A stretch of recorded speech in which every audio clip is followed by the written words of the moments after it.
तो दोस्तों, आज हम बात करेंगे एक ऐसी टीम की जो कि एक फैमिली भी है, और ऐसी वैसी फैमिली नहीं, सुपर हीरोज की फैमिली, जिनके चारों मेंबर्स अपने आप में ही बहुत बड़े तोप हैं। और जब ये साथ में आते हैं, जो कि मोस्ट ऑफ द टाइम होता ही है, तो ये बस एक यूनिवर्स से खुश नहीं होते, सारे यूनिवर्स में अपना डंका बजवाते हैं। कॉमिक्स में तो ये एक्समैन और एवेंजर्स जैसी टीम से भी पुराने, और ये लोग बहुत लोगों का फेवरेट भी है। लेकिन जब बात आती है मूवीज की और जनरल ऑडियंस की, तो वहाँ इन लोगों का मार्केट बहुत ही डाउन है। एवेंजर्स और एक्समैन तो बहुत दूर की बात है, इनका हाल तो गार्डियंस ऑफ द गैलेक्सी से भी बुरा है। जैसे गार्डियंस ऑफ द गैलेक्सी को कॉमिक्स में कोई नहीं जानता, लेकिन मूवीज में ये बहुत लोगों का फेवरेट है। वैसे ही इनका केस बिल्कुल ही उल्टा है, इन्हें कॉमिक्स में तो बहुत लोग प्यार करते हैं, लेकिन मूवीज में इन्हें कोई नहीं जानता। मैं जनरल ऑडियंस की बात कर रहा हूँ। तो ऐसा क्या हुआ कि एक्समैन, स्पाइडरमैन, एवेंजर्स जैसे ये लोग मूवीज में इतना हिट नहीं हो पाए? 1994 की उस अनरिलीज्ड फिल्म से लेकर, जिसे कोई नहीं जानता कि ये एग्जिस्ट भी करती है, 2015 की उस डल एंड डिप्रेसिंग मूवी तक, जिसे उसका डायरेक्टर भी अपना नहीं मानता, इन पे मूवी बनाने की 4 अटेम्प्ट्स फेल क्यों है, और 2025 का इनका नया वर्जन क्यों इन सबसे बेटर है, आज हम इसी बारे में बात करेंगे।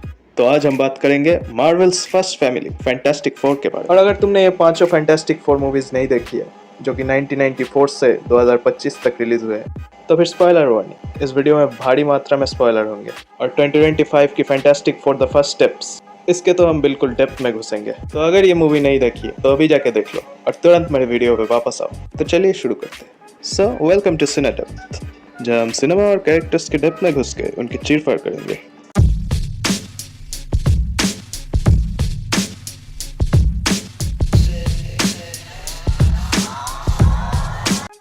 तो एवेंजर्स और एक्समैन जैसी टीम, जो कि 1963 में आई थी, उससे भी 2 साल पहले 1961 में आई थी मार्वल की first team up comic fantastic four, जिनके 4 मेंबर्स इतने फैंटास्टिक थे कि सभी इंस्टेंटली इनके फैंस बन गए। लेकिन जब इन पे मूवीज बनाने का टाइम आया, तो पहली बार तो बस मजबूरी में ही बनाना पड़ा इनको 1994 में, जो कि एक बी ग्रेड मूवी थी और कभी रिलीज भी नहीं होने वाली थी, जो कि इसके प्रोड्यूसर को पता था, लेकिन डायरेक्टर्स और एक्टर्स को नहीं पता था।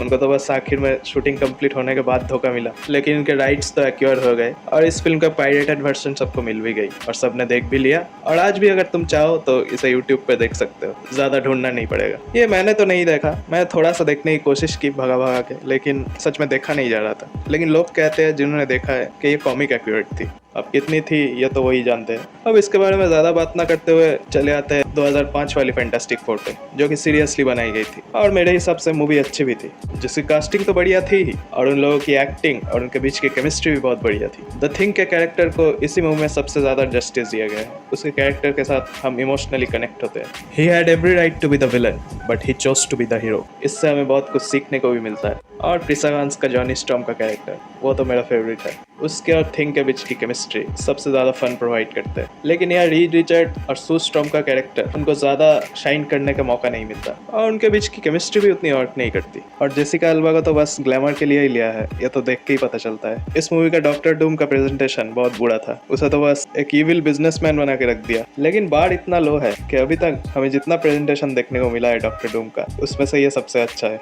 और अब अगर बात करें 2007 की rise of the silver surfer movie की, तो इसमें बस एक ही चीज अच्छा था, वो था सिल्वर सर्फर। उसके कैरेक्टर के पेन और मोटिवेशन हम समझ सकते हैं, लेकिन ये मूवी पहले वाली मूवी से भी छोटी है, बस 1.5 घंटे की है विथ क्रेडिट्स। और इसमें उनको दुनिया भर की बस इररिलेवेंट चीजें ही दिखानी थी, जैसे रीड की बैचलर पार्टी, उनकी शादी के प्रिपरेशन। इसमें डूम भी वापस आता है और वो पूरी मूवी में क्या कर रहा था ये तो वही जानता है। और इसमें इनको गैलेक्टस भी दिखाना था, जो कि गैलेक्टस तो था नहीं, वो क्या था वो तो मूवी बनाने वाले ही जानते हैं। और अगर तुम्हें लगा कि सुस्टम को पहली मूवी में वेस्ट किया था, तो इस मूवी में तो उसको कोई काम ही नहीं दिया, वो तो बस शादी के ही प्रिपरेशन करती रहती है। और इसमें जब जॉनी स्टॉर्म के साथ सबका पावर एक्सचेंज हो जाता है, तो वो पार्ट थोड़ा सा अच्छा था, उसमें कॉमेडी क्रिएट होती है और वो वर्क भी करती है। अब अगर बात करें दोनों मूवी की एक्शन की, तो दोनों मूवी में कोई स्टेक्स फील नहीं होते, कोई एक ऐसा थ्रिलिंग मोमेंट नहीं मिलता। दो मूवी में दो बड़े बड़े विलन्स, जो कि एवेंजर्स लेवल विलन है, डॉक्टर डूम और गैलेक्टस, इसके बावजूद भी कोई ऐसा टेंशन वाला मोमेंट क्रिएट नहीं होता कि हमारे हीरोज को कुछ हो सकता है। हमें लगता है कि यार सब ठीक हो जाएगा। और इसके पीछे इन मूवीज के टोन का भी बहुत बड़ा हाथ है। इन मूवीज को फनी और लाइट हार्टेड रखने के चक्कर में ये बहुत जगह बहुत ही ज्यादा गोफी हो जाती है, इसलिए हम इनको सीरियसली ले भी नहीं पाते। तो मेरे हिसाब से तो ये मूवीज फैमिली और फन टाइम के लिए बहुत अच्छा है। अगर टाइम पास करना है तो देख सकते हो, तुम्हें बुरा नहीं लगेगा, बहुत ही मजा आएगा देखने में। लेकिन भूल जाओगे फिर।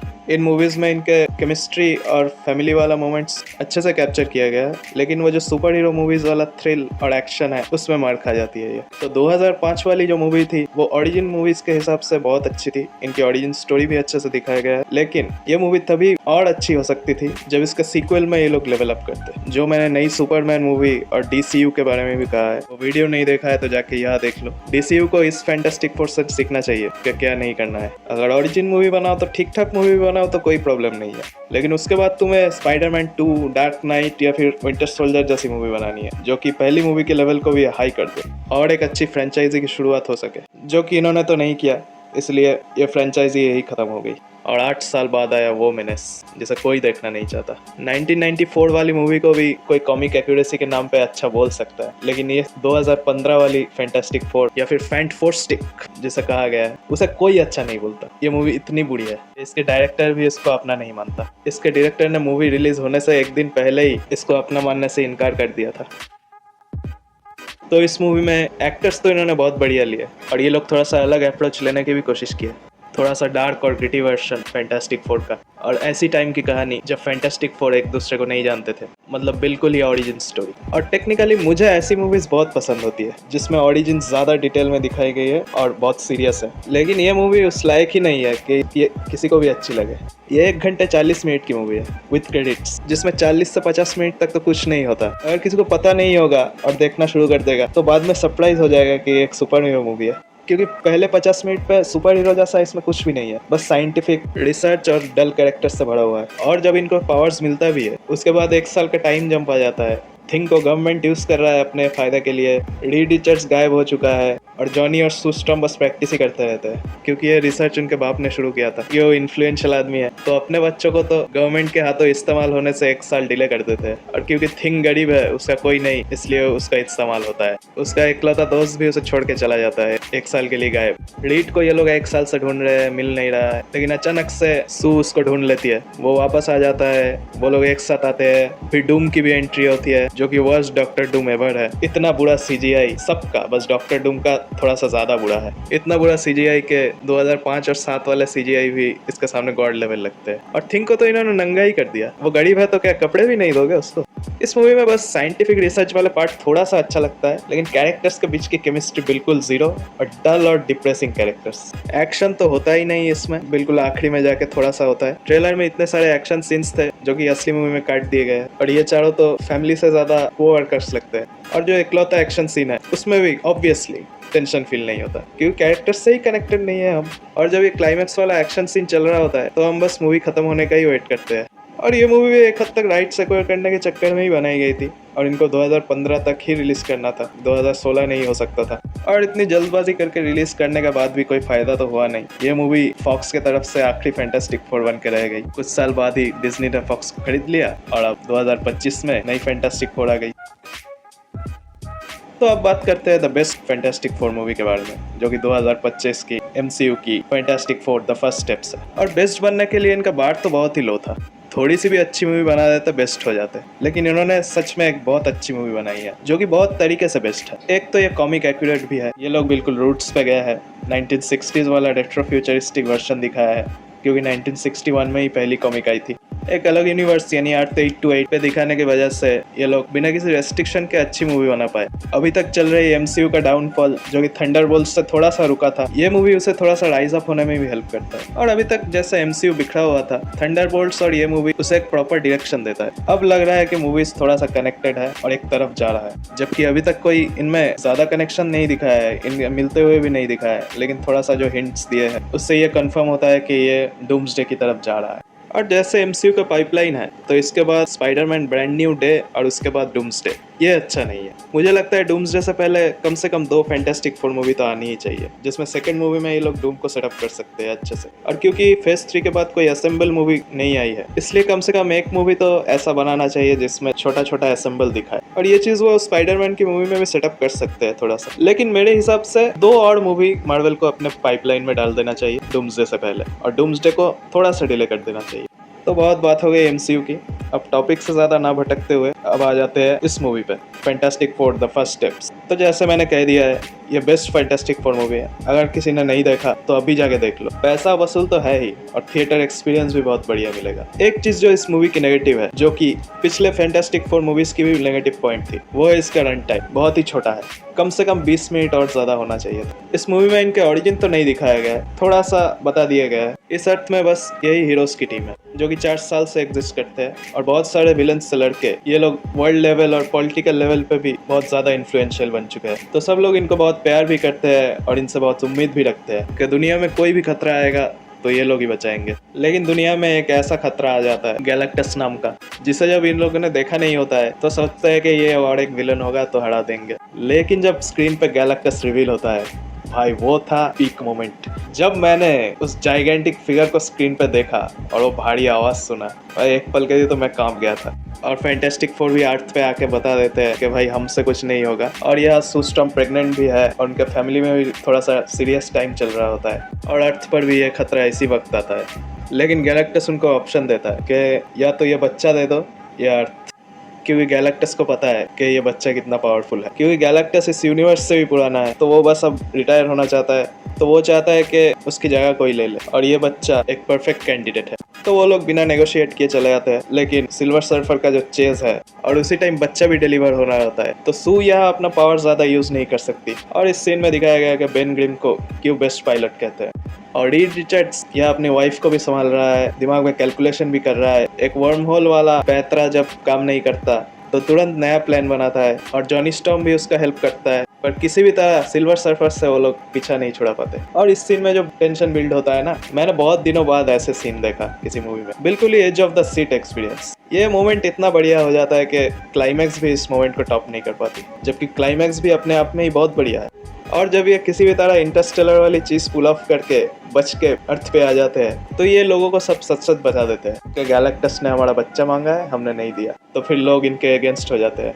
और ये चीज़ बहुत अच्छा दिखाया है कि लोगों का असली नेचर ऐसा ही होता है। और फिर सू स्टॉर्म का वो इम्पैक्टफुल स्पीच, जो कि सुन के गूज़बम्प तो आते ही है और वो लोगों का पर्सपेक्टिव भी चेंज कर देती है।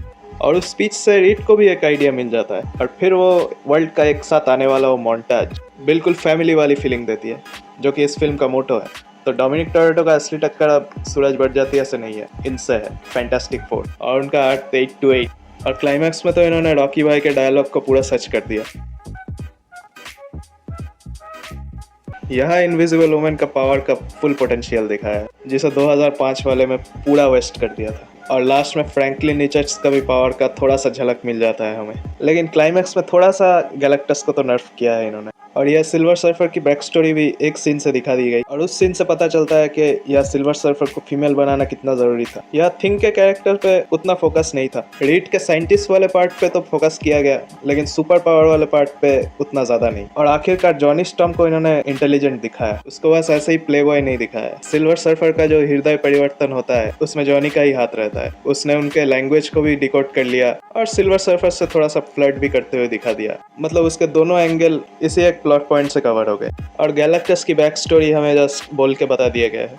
तो लोड रन टाइम का असर गैलेक्टस और सिल्वर सर्फर पे पड़ता है। उनकी बैक स्टोरी उतना अच्छे से कवर नहीं किया गया और खतरा आने से पहले इनके फैमिली टाइम को भी अच्छे से दिखाया गया है, जिससे इनका कैरेक्टर डेवलप होता है। और फाइट वाले मोमेंट्स पे हमें टेंशन फील होता है, एक ऐसा खतरा गैलेक्टस जैसा जिससे ये लोग लड़ नहीं सकते और कुछ भी हो सकता है। और क्योंकि ये दूसरा अर्थ है और थंडरबोल्ट्स के पोस्ट क्रेडिट में हमें देखने को मिला था कि इनकी शिप अर्थ 616 पे आ रही है, तो मैं इस अर्थ के बारे में भी श्योर नहीं था कि ये बचेगा या नहीं।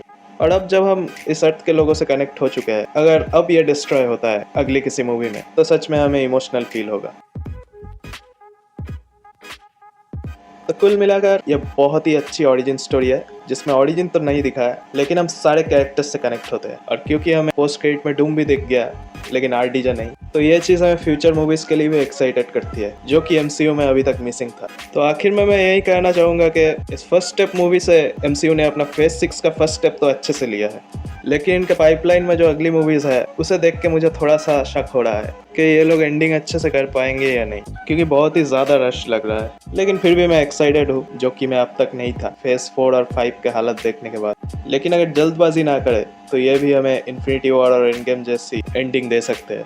तो आज के लिए इतना ही। अगर आपने ये सारी मूवीज़ देखी है तो इनमें से आपका फेवरेट कौन सा है, मुझे कमेंट करके ज़रूर बताइए। I like to hear different opinions. और अगर आपने मेरी मैन ऑफ स्टील और नई सुपरमैन मूवी के कंपैरिजन वाला वीडियो नहीं देखा तो यहाँ जाके देख लीजिए। तो वीडियो पसंद आए तो लाइक करना, और ज़्यादा पसंद आए तो शेयर करना, और बहुत ही ज़्यादा पसंद आए तो सब्सक्राइब करके बेल आइकन दबा देना।